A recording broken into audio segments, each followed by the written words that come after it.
یا اللہ یا رحمان یا رحیم یا کریم۔ اب سمجھنا یہ ہے کہ بھئی یہ قرآن کریم ہم تک پہنچا کیسے؟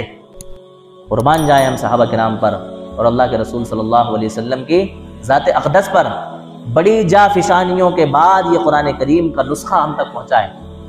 آج تو قرآن کریم ہمیں چھپا چھپایا بہترین ٹائٹل کے ساتھ مجلد انداز میں، خوبصورت انداز میں اس طرح سے مل گیا جس طرح سے پکا پکایا کھانا ہمارے سامنے حاضر ہو گیا، صرف ہمیں لقمے بنا بنا کر کے اپنے پیٹ کے اندر ڈالنا۔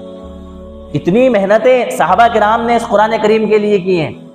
23 سال کے عرصے میں اللہ تبارک و تعالیٰ نے وقتاً فوقتاً وقت کے لحاظ سے، ضرورت اور حالات کے اعتبار سے اللہ کے رسول صلی اللہ علیہ وسلم پر قرآن کریم کو نازل فرمایا۔ سب سے پہلی وحی اللہ کے رسول صلی اللہ علیہ وسلم پر 40 سال کی عمر میں غار حرا کے اندر آئی، اور حضرت جبرائیل علیہ السلام سورہ علق کی ابتدائی 5 آیتیں لے کر کے حاضر ہوئے۔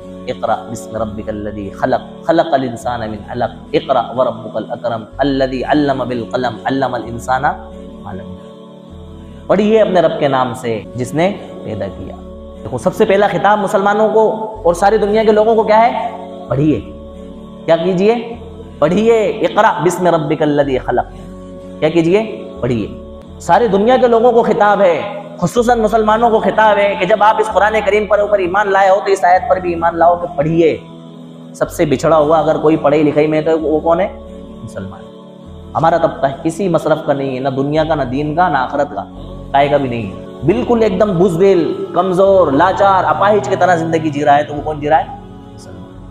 اور ان کو بھی خطاب ہے جن کو قرآن کے بارے میں ڈاؤٹ ہے، جو قرآن کے بارے میں کنفیوژن کا شکار ہیں، تذبذب کا شکار ہیں، شکوک و شبہات کا شکار ہیں، ان کو بھی خطاب ہے اقرا، پڑھیے اس قرآن کریم کو، پڑھیے، اس کے اندر ٹٹولیے، ڈھونڈیے کہ کیا کچھ اللہ تعالیٰ نے فرمایا ہے۔ ان آیتوں کے نازل ہونے کے بعد 3 سال تک وحی کا سلسلہ بند ہو گیا۔ پھر اللہ تبارک و تعالیٰ نے حضرت جبرائیل علیہ السلام کو اللہ کے رسول صلی اللہ علیہ وسلم کے پاس سورہ مدثر کی ابتدائی آیتیں لے کر کے پہنچایا۔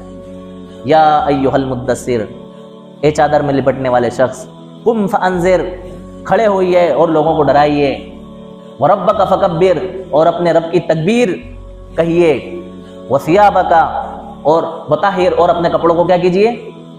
پاک صاف کیجئے، والرجز فہجر، اور گندگی سے کنارہ کش ہو جائیے۔ یہ آیت اللہ تبارک و تعالیٰ نے نازل فرمائی۔ پھر وقتاً فوقتاً یہ قرآن کریم نازل ہوتا گیا۔ حضرت جبرائیل علیہ السلام جب اللہ کے رسول کے پاس قرآن کریم لے کر کے آتے تو اللہ کے رسول اس خیال سے کہ کہیں میں بھول نہ جاؤں، جلدی جلدی پڑھنے کی کوشش کرتے، اس کو یاد کرنے کی کوشش کرتے۔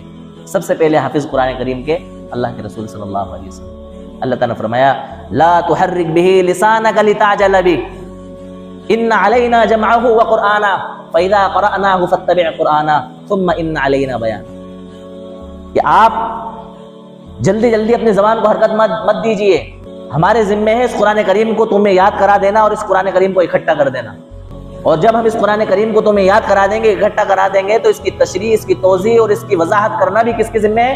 ہمارے ذمہ۔ اس طرح سے اللہ تبارک و تعالیٰ نے اللہ کے رسول صلی اللہ علیہ وسلم پر قرآن کریم نازل فرمایا۔ صحابہ کرام جو کچھ آیتیں اللہ کے رسول پر نازل ہوتی، صحابہ کرام ان آیتوں کو یاد کر لیتے اور نمازوں کے اندر ان کو کیا کرتے؟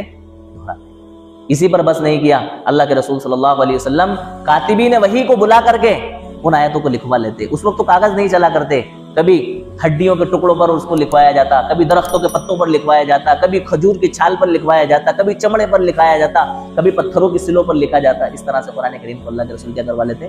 لکھوا لیتے۔ چھوٹے سے صحابی تھے، مدینہ منورہ سے دور رہا کرتے تھے، تو اپنی ذاتی مشغولی کی وجہ سے یا چھوٹے من کی وجہ سے وہ اللہ کے رسول کی مجلس میں نہیں پہنچ پاتے تھے۔ تو آپ نے ایک معمول بنایا قرآن کریم یاد کرنے کا اور سیکھنے کا، کہ آپ وہ راستہ جو مدینہ منورہ کی طرف جاتا تھا اس راستے پر آپ بیٹھ جاتے، جب کوئی قافلہ مدینہ منورہ سے واپس آتا تو اس سے کہتے کہ بھئی اللہ کے رسول کی مجلس سے آ رہے ہو، کہنا ہاں آپ نے قرآن کریم کی کچھ آیتیں سیکھی ہیں؟ اگر وہ کہتے کہ ہاں سیکھی ہیں تو کہنا مجھے بھی بتلا دو وہ آیتیں، میں بھی کیا کر لوں گا، وہ قرآن کریم کی آیتوں کو اس طرح سے